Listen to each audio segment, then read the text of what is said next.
உடல் வீக்கத்தை குறைக்கணும். சிலர் பார்த்திங்கன்னா திடீர்னு குண்டாயிடுவாங்க. ஏன் குண்டாச்சு எதுக்கு குண்டாச்சுன்னு தெரியாது. சில பெண்கள் பார்த்திங்கன்னா குழந்தை பெற்றதுக்கப்புறம் ரொம்ப வேகமாக 2-3 நாளில் குண்டாயிடுவாங்க. அதெல்லாம் சரி செய்யவே முடியாதுன்னு சொல்லி அது நாள்பட தான் சரியாகுன்னு சொல்லி மருத்துவர் சொல்லுவாங்க. அதை கண்டிப்பாக நாட்டு மருத்துவத்தில் சரி பண்ணலாம். இதில் முக்கியமாக கிராம்பு, வில்வ இலை, சக்கரை பூசணி, உருளைக்கிழங்கு, தேன் இதெல்லாம் கூட்டு கலவையாக சேர்ந்து இப்போ நம்ம மருந்தாக தயாரிக்க போகிறோம். உடல் வீக்கம் குறைய. உடல் வீக்கம் திடீர்னு சொல்லிட்டு பொசுன்னு சொல்லிட்டு ஊதிடுவாங்க. அந்த வீக்கம் வந்துருச்சுனாக்கா ஒரு நாள் தினமும் பார்க்க உடம்பு வீங்கிட்டே போயிட்டுருக்கும். அது ஏன் அப்படின்றது அவங்களுக்கே தெரியாது. நீர் உடம்பாக இருந்துச்சுனாக்கா அவங்களுக்கு அந்த குழந்தை பெற்ற நாட்களில் தண்ணி தெரியாமல் பச்சை தண்ணி குடிச்சிட்டாங்கனாக்கா ஒரு சிலருக்கு சரியாயிரும், ஒரு சிலருக்கு சரியாகாமல் நீர் கோர்த்து அப்படி உடம்பு முழுக்க வயிறு கை கால் எல்லாமே வீங்கிக்கிறோம். அந்த வீக்கம் ஒரு சிலருக்கு 1 மாதம் வரைக்கும் இருக்கும், ஒரு சிலருக்கு 3 மாதம் வரைக்கும் இருக்கும். அப்போது அவங்களுக்கு உடம்பே வெயிட்டாக இருக்கும். அந்த வெயிட்டெல்லாம் குறைஞ்சாதான் அவங்களுக்கு நார்மல் அடைஞ்சாதான் அவங்களுக்கு உடம்பு நல்லா இருக்கும். எந்த வேலை செய்யவும் நாட்டம் இருக்காது. அந்த குழந்தை பெற்ற நாட்களில் உடம்பு ரொம்ப வீங்கி போயிடுச்சு அப்படின்னாக்கா அந்த வீக்கத்தை குறைக்கிறதுக்கான மருந்து தயாரிக்கும் முறையை பற்றி நம்ம பார்க்கலாம்.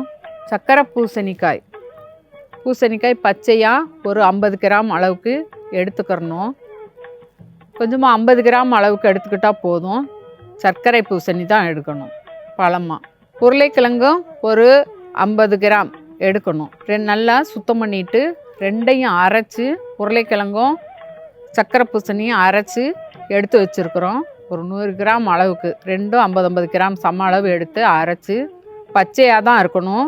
கழுவிட்டு சுத்தம் பண்ணி அரைச்சி வச்சுருக்குறோம் விழுதா. அது கூட 5 இலை வில்வ இலை போட்டுக்கிறலாம்.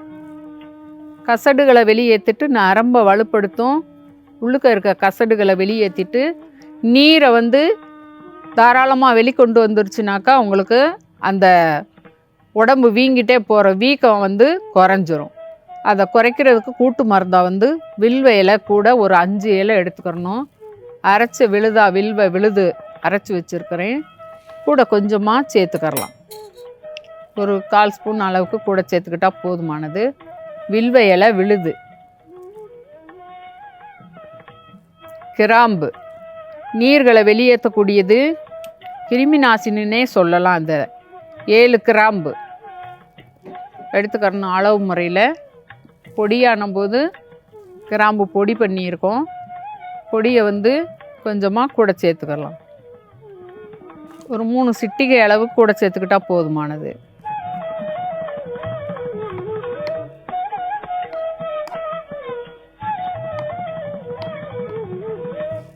கொஞ்சமாக கூட்டு மருந்தாக தேன் சேர்த்துக்கிறலாம்.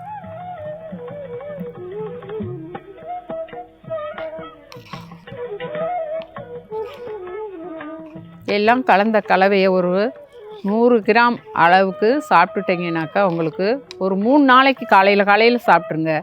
அப்படி நீங்கள் சாப்பிட்டுட்டிங்கனாக்கா உங்களுக்கு அந்த உடம்பு வீக்கம் குறைஞ்சிரும். அதுக்கப்புறம் பழைய நிலைக்கு வந்துடும். வீங்கிட்டு வர்றது இருக்காது. நீங்கள் நூல் வச்சு கூட அளந்து பார்த்துக்கலாம் உங்கள் உடம்பை.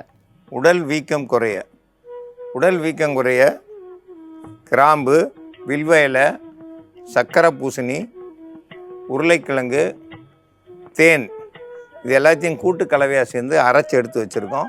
இது அப்படியே பச்சையாகவே இன்றைக்கி சாப்பிட்டோம்னா நாளைக்கு கொஞ்சம் குறையும், நாளைக்கு சாப்பிட்டா நாளை கழிச்சு கொஞ்சம் குறையும், இப்படியே கொஞ்சம் கொஞ்சமாக குறையும். இதை அதிகம் சாப்பிட்டா உள்ளெல்லாம் நமன்ற மாதிரி இருக்கும். அதனால் மொத்தமே 100 கிராம் அளவுக்கு சாப்பிட்டா போதுமானது. சாப்பிட்டீங்கன்னா கண்டிப்பாக உடல் எவ்வளோ வீக்கமாக இருந்தாலும் ஒரு வாரத்துக்குள்ளே எப்படியாப்பட்ட வீக்கமும் சரியாயிடும். உடல் வீக்கம் குணமாகிறதுக்கு இது ஒரு சிறந்த மருந்து. இந்த மருந்தை பயன்படுத்தி பயன்பெற வேண்டும் என்று கேட்டுக்கொள்கிறேன்.